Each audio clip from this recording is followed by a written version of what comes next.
The United States continues to show support for the Guyanese government during the ongoing border crisis with Venezuela. A message to this effect appeared on the U.S. Department of State's website yesterday. You are watching The Final Takeaway, where we assess the facts and offer opinions on issues of interest across the globe. Like, share, and subscribe to keep up to date. Thank you for your support and for joining this fast-growing community. Just 2 days ago, President Nicolas Maduro announced his government is moving ahead to make laws to carry out plans to seize and control Essequibo, a territory located in Guyana. He also urged local companies that they can go ahead and grant licenses to oil companies to explore and exploit oil in the disputed Essequibo region. On that note, the U.S. reaffirmed its unwavering support to Guyana through a published statement.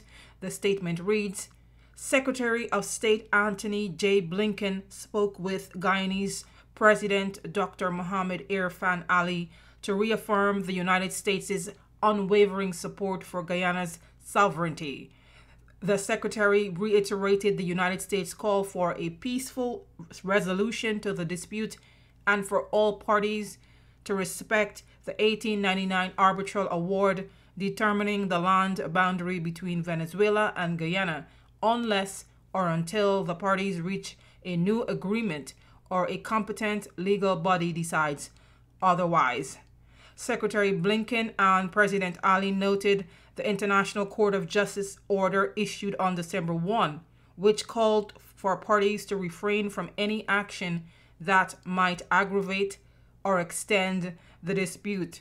The Secretary reiterated that the United States look forward to working closely with Guyana once it assumes its non-permanent seat on the United Nations Security Council in January 2024. Also speaking on the border crisis at a recent news briefing, a spokesperson for the U.S. State Department, Matthew Miller, implored the two countries to continue to seek a peaceful resolution.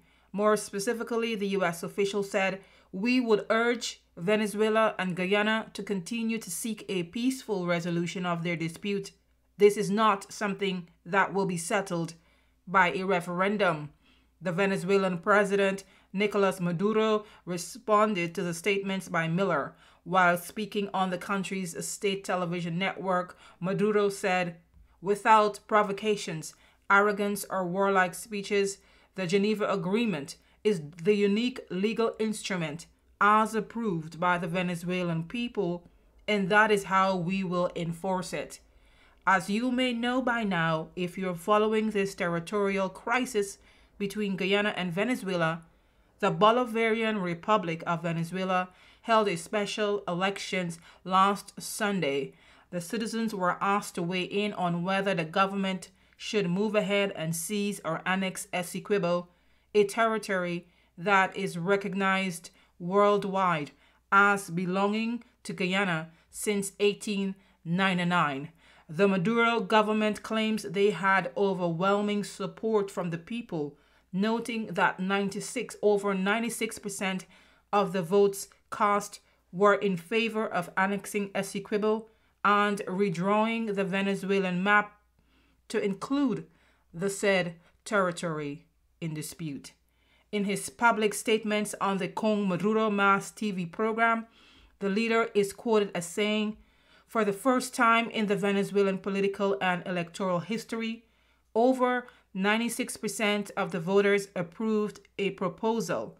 This shows the very high level of consensus that the majority of Venezuelans have on the 5 questions, which constitute a consulted, shared, and decided national vision." And of course, Venezuela's opposition party disputed the claim that over 96% of votes cast are in favor of invasion and annexation of Essequibo.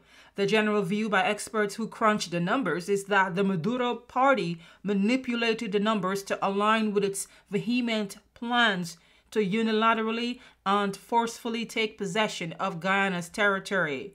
All of this All of this is happening in disregard for the recent order by the International Court of Justice. The order banned Venezuela from taking any action that could aggravate or extend the dispute over who owns Essequibo. Maduro's referendum became a problem because it sought the citizens' approval to do something that is potentially in breach of international laws regarding upholding and respecting the sovereignty of another nation. That country, of course, is Guyana in this case. And in related news, the president of Guyana, Mohamed Irfan Ali, is in touch with the UN Security Council and the ICJ regarding Maduro's escalated efforts to make good on his intentions to seize and take over the oil-rich Essequibo territory. You've been watching The Final Takeaway. Thank you for stopping by. Subscribe, like, and share to spread the word. See you in the next video.